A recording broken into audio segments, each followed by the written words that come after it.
Hello everyone, I hope you all are doing well. Today in this video, we'll be discussing the exercise questions of chapter 6, chapter name life processes, subject science, class 10th. Myself Avni from Lady Shri Ram College for Women. Let's begin with the video. We have question 1. So in this video, we'll be discussing the exercise questions.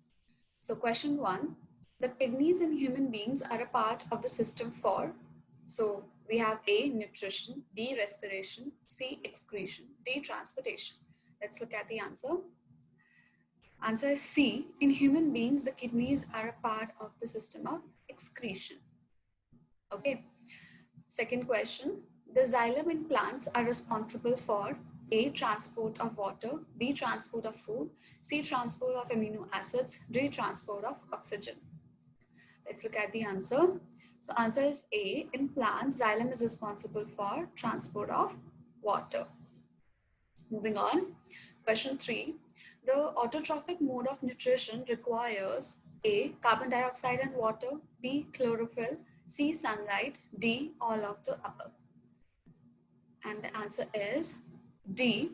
Autotrophic mode of nutrition requires carbon dioxide, water, chlorophyll, and sunlight. So the answer is all of the above.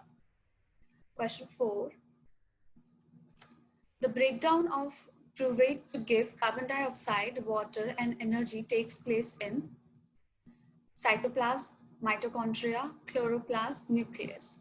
Answer B. The breakdown of pyruvate to give carbon dioxide, water, and energy takes place in mitochondria. Question 5. How are fats digested in our bodies? Where does this process take place? Let's look at the answer. So fats are present in the form, just a minute.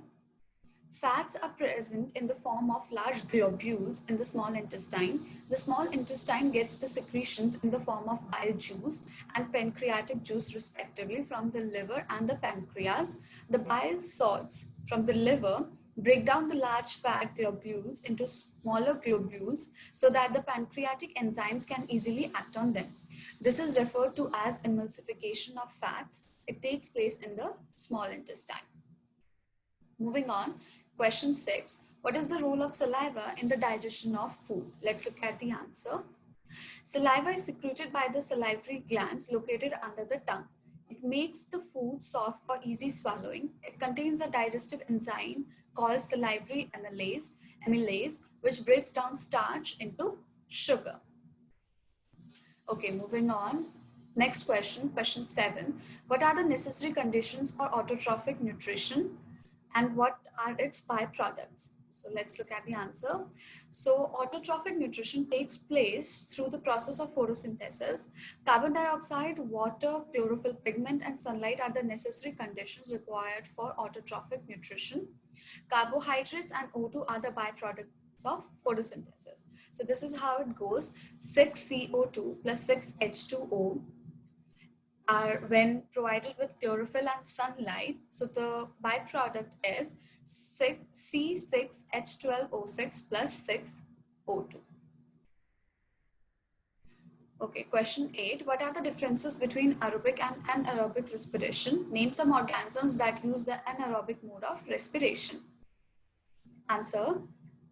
Difference between aerobic and anaerobic respiration are, so let's look at them. Aerobic respiration and anaerobic respiration. First, aerobic respiration, it occurs in the presence of O2, while anaerobic respiration occurs in the absence of O2, that is oxygen. Second, aerobic respiration involves the exchange of gases between the organism and the outside environment, while in anaerobic respiration, exchange of gases is absent. Okay. Aerobic respiration occurs in cytoplasm and mitochondria, whereas anaerobic respiration occurs only in cytoplasm. And aerobic respiration always releases CO2 and H2O, whereas anaerobic respiration produces alcohols and carbon dioxide. Aerobic respiration yields large amount of energy. In anaerobic respiration, energy released is very low. Okay. Also, anaerobic respiration occurs in the roots of some waterlogged plants, some parasitic worms, animal muscles, and some microorganisms such as yeasts. Moving on. Question 9. How are the alveoli designed to maximize the exchange of gases? Answer. The alveoli are the small balloon-like structures present in the lungs. The walls of the alveoli consist of extensive network of blood vessels. Each lung contains about 300 to 350 million alveoli, making it a total of approximately 700 million in both the lungs. The alveolar surface, when spread out, covers about 80 meter square area. This large surface area makes the gaseous exchange more efficient. Okay. Question 10. What would be the consequences of a deficiency of hemoglobin in our bodies? So hemoglobin is the respiratory pigment that transports oxygen to the blood cells, body cells for cellular respiration. Therefore, deficiency of hemoglobin blood can affect the oxygen supplying capacity of blood. This can lead to deficiency of oxygen in the body cells. It can also lead to disease called anemia. So deficiency of hemoglobin can also cause anemia. Question 11. Describe double circulation in human beings and why is it necessary? Let's look at the answer.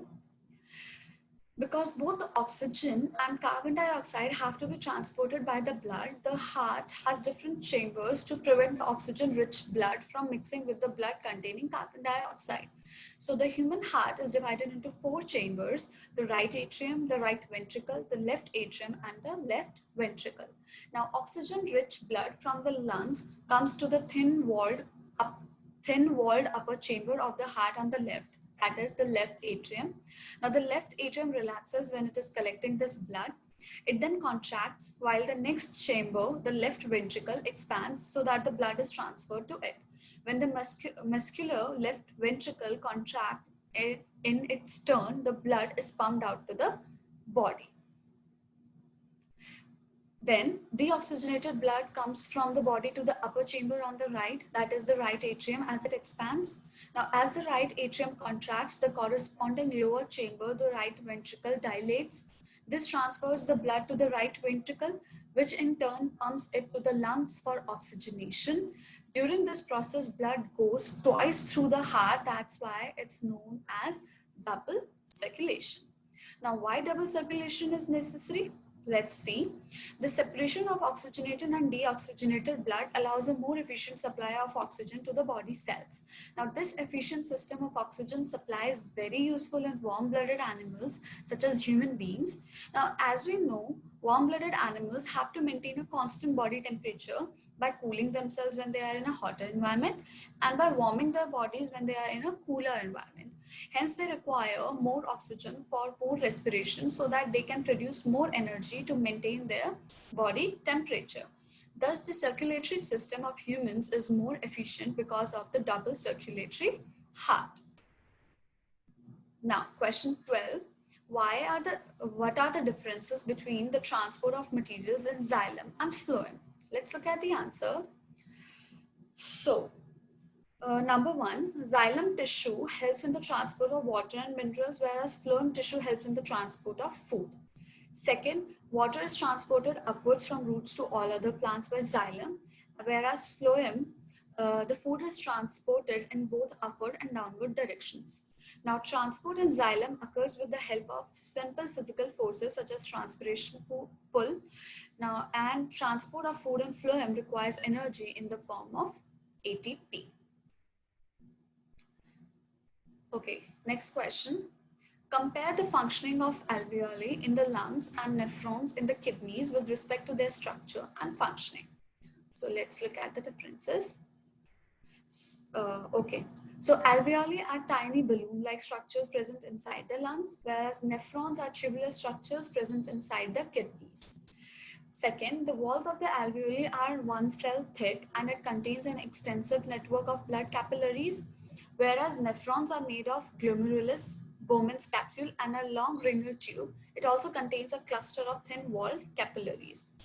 Third, the exchange of oxygen and carbon dioxide takes place between the blood of the capillaries that surround the alveoli and the gases present in the alveoli.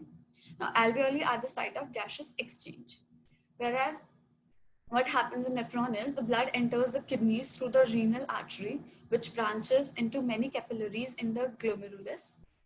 The water and solute are transferred to the nephron at Bowman's capsule. Then the filtrate moves through the proximal tubule, distal tubule, and the collecting duct. The collecting duct collects the urine from many nephrons and passes it to the ureter. During the flow of filtrate, some substances such as glucose, amino acids, and waters are selectively reabsorbed. And and nephrons are the basic filtration units. So these are the differences between alveoli and nephron with respect to their structure and functioning. Okay.